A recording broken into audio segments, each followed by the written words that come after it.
Danes gostimo magister Petro Prebil Bašin, direktorico Združenja kovinskih materialov in nekovin, ter Združenja za papirno in papirno predelovalno industrijo pri Gospodarski zbornici Slovenije. Petra, dobrodošla. Mi, da ste se prejle dogovorila, da se bova kritikala glede na to, da se poznava in so že kar nekaj sodelovala. Na svet se v bistvu pomembno spreminja. Največje gospodarske vojaške velesile med seboj merijo moči, kot vidimo, tako žal vojaško kot seveda tudi ekonomsko. Priča smo trgovskim ukrepom, omejevanju trgovanja s surovinami in materiali, tudi energijo, prehranskimi proizvodi, to smo videli predvsem tudi v preteklosti, v preteklih nedavnih krizah. Včeraj je potekal na Brdu pri Kranju odmeven gospodarski dogodek, vrh slovenskega gospodarstva. Osredotočili smo se predvsem na 3 varnosti: energetsko, prehransko in kibernetsko. Vse 3 so zelo pomembne v bistvu za zagotavljanje gospodarske varnosti in seveda ne nazadnje suverenost države. Vendar poleg teh 3 varnosti je pomembna še ena, in to je tako imenovana surovinska oziroma materialna varnost. Kajti brez primarnih materialov ostala predelovalna industrija in ne nazadnje vse, kar nas obkroža, ne more delovati in pravzaprav tudi kot potrošniki ne moremo priti do tistih izdelkov, do katerih želimo priti. Po včerajšnjem vrhu je zatorej najin namen pogovora danes spregovoriti o pomenu industrije materialov za slovensko gospodarstvo. Ampak preden začneva, da se malce ogrejeva, me zanima, kaj vas je pravzaprav, kako vas je zaneslo v to industrijo papirja, kovinskih materialov, nekovin. Jaz bi rekel tako, da percepiramo to bolj z moškimi vlogami. Vi ste le ženska. Kako to? V bistvu ni zadeva tako zelo moška, no. Pravzaprav sem začela s papirno industrijo, začela sem v industriji embalaže, kar pa je žensko področje.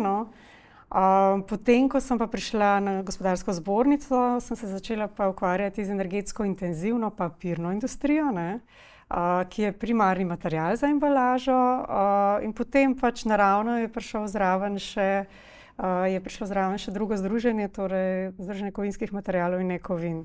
Tako da splet okoliščin. Mogoče od tukaj nadaljujemo. Kaj danes, katere industrije pokrivate pravzaprav v teh 2 združenjih? Pokrivam papirno in papirno predelovalno industrijo in to je eno združenje, drugo je pa kovinskih materiali in nekovine in pa še delno v bistvu tudi tekstil. Kjer imamo res samo še peščico podjetij, sploh velikih, glede na preteklost. Ampak ja, gre za tradicionalne industrije materialov, primarnih surovin, kot si že uvodoma povedal, in dejansko so vse te energetsko intenzivne v tej osnovi, v nadaljnji fazi predelovalne industrije pa sicer manj, ampak vsekakor vezano na primarne surovine. O katerih surovinah oziroma materialih govoriva? Torej papir, kovine, aluminij, steklo. Skratka, materiali, ki jih najdemo v vseh napravah okoli nas in v izdelkih. In ki se zdijo sami po sebi umevni. Zdaj se mi zdi, papir je super primerjava, ki se zdi samo po sebi umeven, pa vendar ni. Enako je v bistvu z aluminijem, enako je z jeklom, steklom. V bistvu so to materiali, ki se že stoletja pač delajo v Evropi, ki so res osnova za vse ostale materiale, za avtomobilsko industrijo, za industrijo, vesoljsko industrijo in tako dalje. Saj o tem malce kasneje bova spregovorila več. V kakšnem stanju je pravzaprav danes industrija materialov? Koliko ljudi zaposluje, koliko prispeva k bruto domačemu proizvodu? V bistvu ni tako zelo majhna.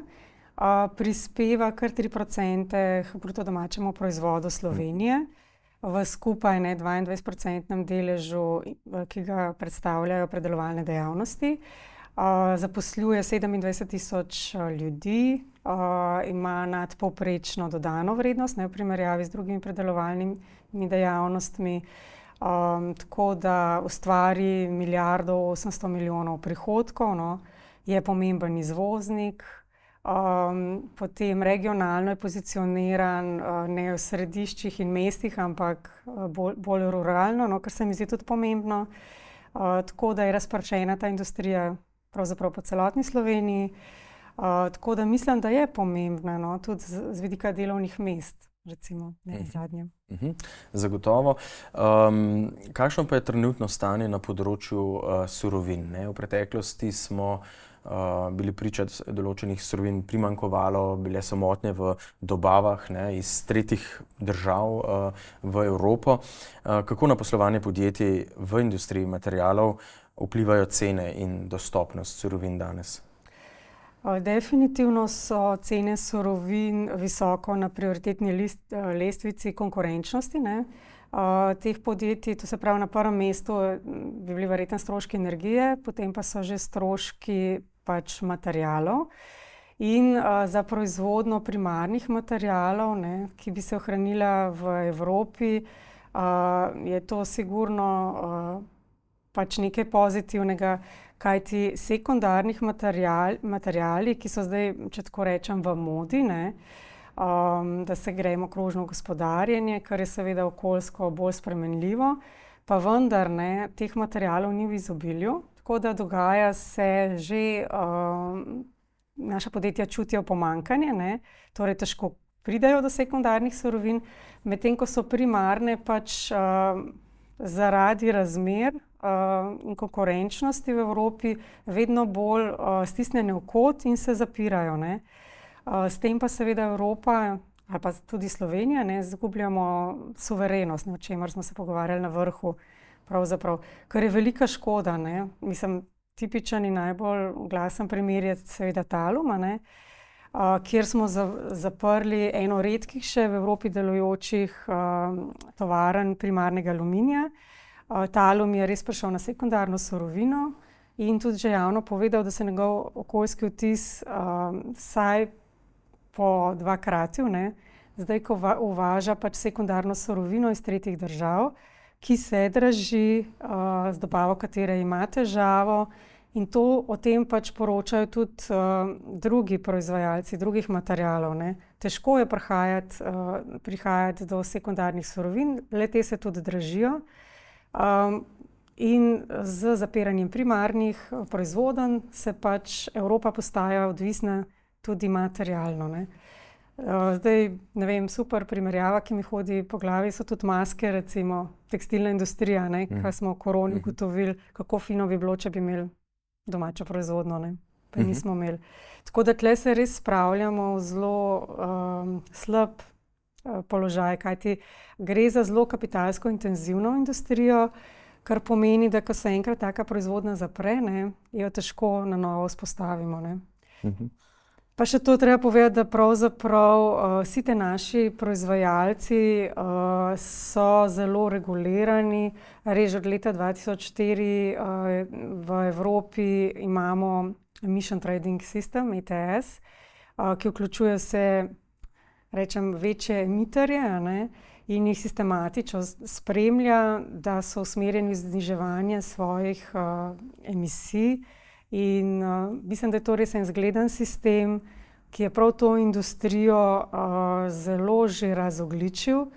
Predvsem to res lahko trdimo za slovensko, ker naša podjetja so res v benchmarku v svoji branži, recimo.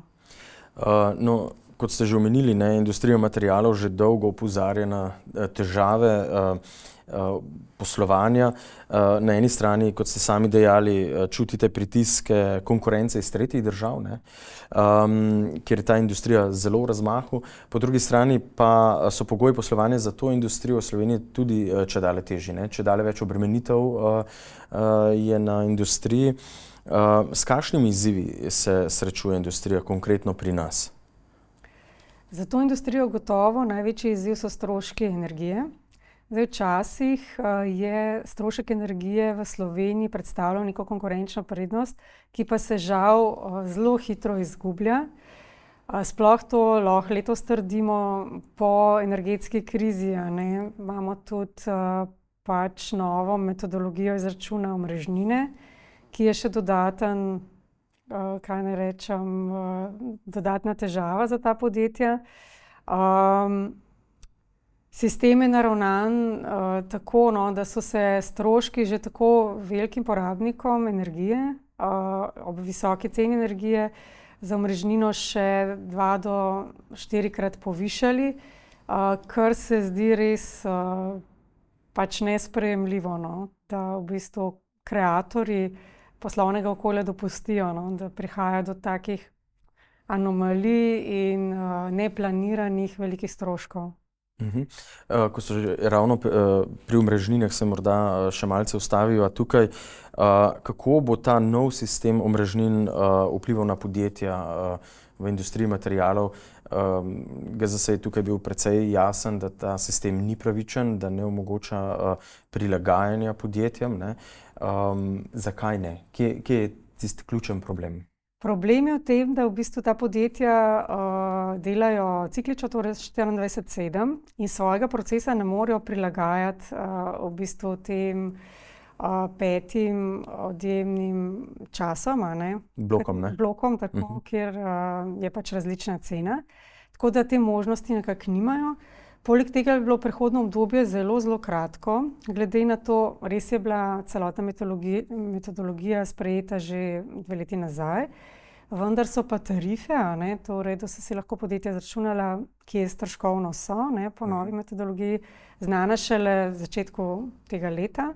Tako da dejansko, kar so verjetno lahko naredila, podjetja so.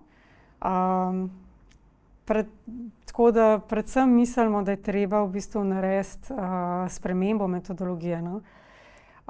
In imeti v vidu to, no, da je naš cilj obdržati to industrijo.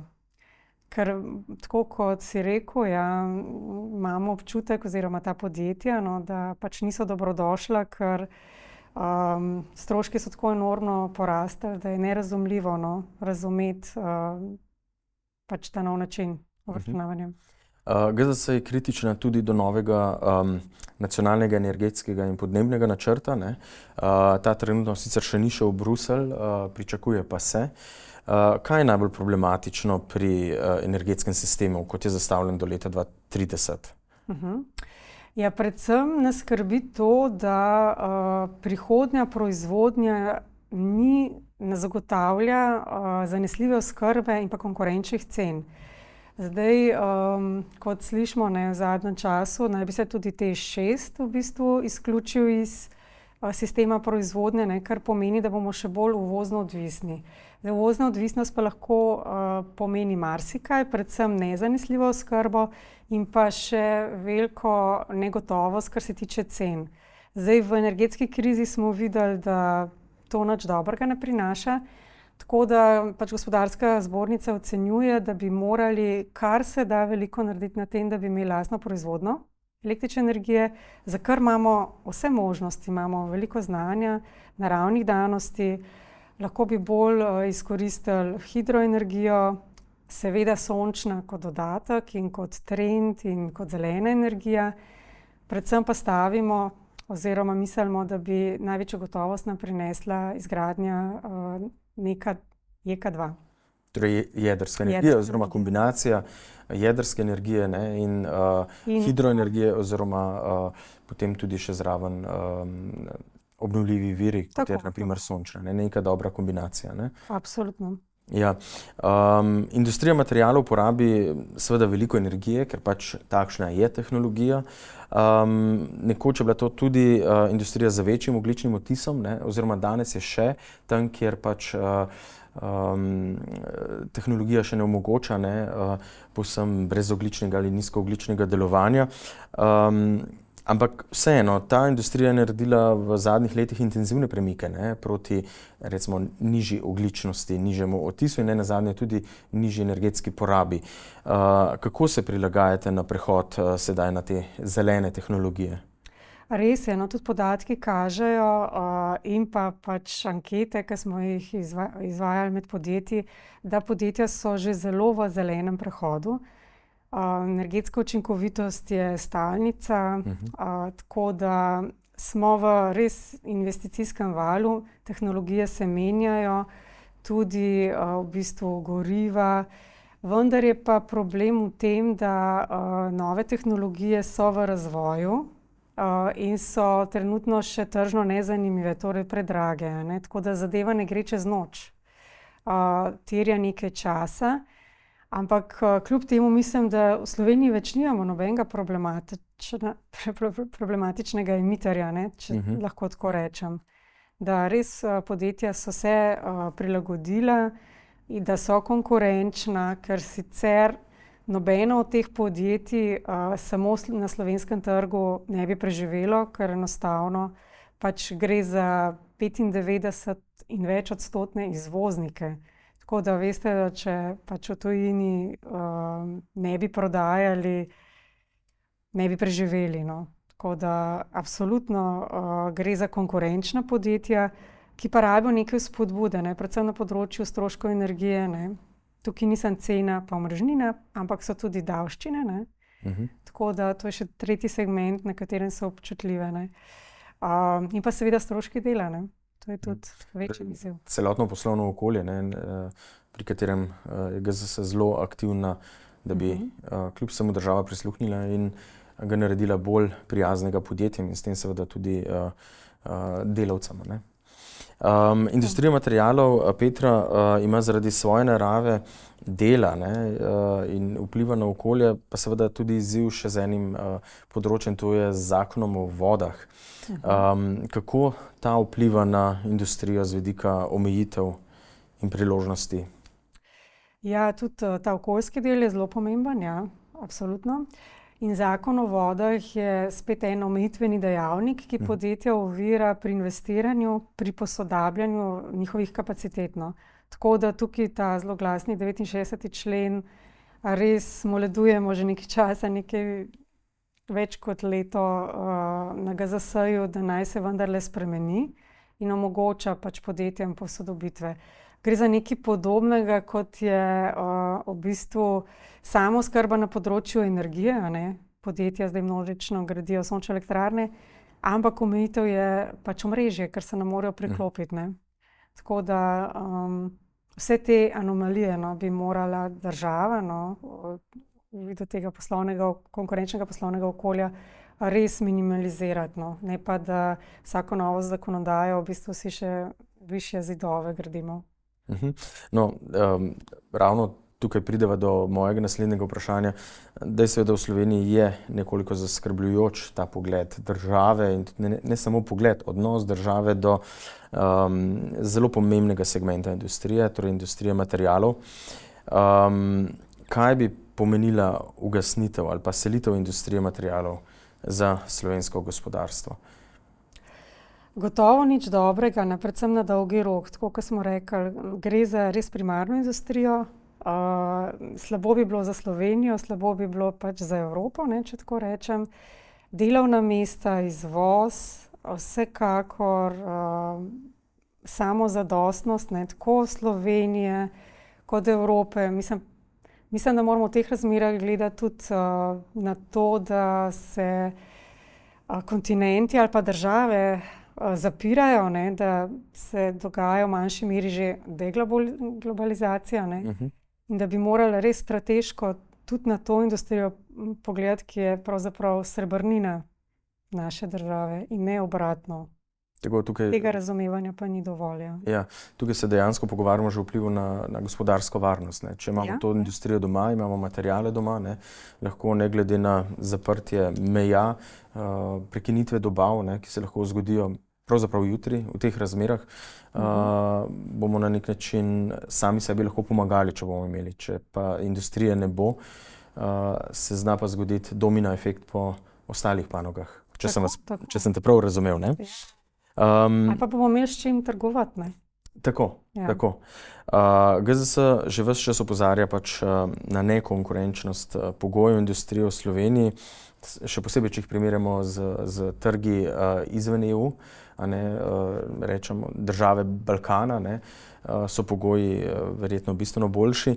kaj, če strneva najmen pogovor počasi, kaj pričakujete od države? Ja, predvsem, da da jasno sporočilo ali te industrije, ne, ali si jo želi imeti v državi ali pač ni več dobrodošla, ne. Dejansko je tako, da industrija, ki ima možnost, se seli, tako da to bi moral biti glasen signal vladi, da je treba nekaj narediti. Da pač izkoristi vse možnosti, ki jih znotraj gospodarskega prostora ponuja Evropa, a ne, tudi tej industriji, kajti vodstvo Evropske komisije se zdaj sploh v novem mandatu zbuja. Uvidela je pač pomen tudi te energetsko intenzivne industrije, da je pomembna, da gre za primarne materiale in da jo je treba obdržati v Evropi. Tako da morda tukaj poziv, dajmo biti enkrat en korak naprej pred ostalimi, opozarjamo na to in res upam, da bomo slišani, no. Da se čim prej zgodi kakšen premik na področju recimo energije ali pa stroškov dela. Naj bo tako. Rekel, bova zaključila tukaj s to željo. Pa kljub samo zadnje vprašanje, Petra, vodiš 2 združenji, prej sva jih omenila. Zato za zaključek morda še beseda o tem, kakšno podporo nudite svojim članom. Ja, vsekakor je to mesto združevanja idej, mreženja, delitev dobrih praks. Zdaj, kar se tiče pa vsebine, pa ja, v ospredju so stroški energije, konkurenčno poslovno okolje in pa tudi socialni dialog, no, tudi tukaj smo zelo aktivni. Vse 3 panoge, ne, imajo svoje kolektivne pogodbe, dejavnosti, ne, kjer vršimo pač dialog z sindikati, kar je tudi pomembno, no, ker nenazadnje, ja, brez ljudi ne gre, ne. Znanje je pač naše največje bogastvo in treba ga obdržati doma oziroma v podjetjih in pridobiti nove, mlajše sodelavce, ne, kar je izziv danes. Tako. Petra, ne bi mogel biti lepši zaključek. Hvala lepa za tale pogovor. Uspešno delo želim še naprej. Predvsem pa seveda, da bi z državo našli skupni jezik pri ohranitvi te srčike slovenskega gospodarstva, torej pri ohranitvi industrije materialov. Vse dobro. Hvala.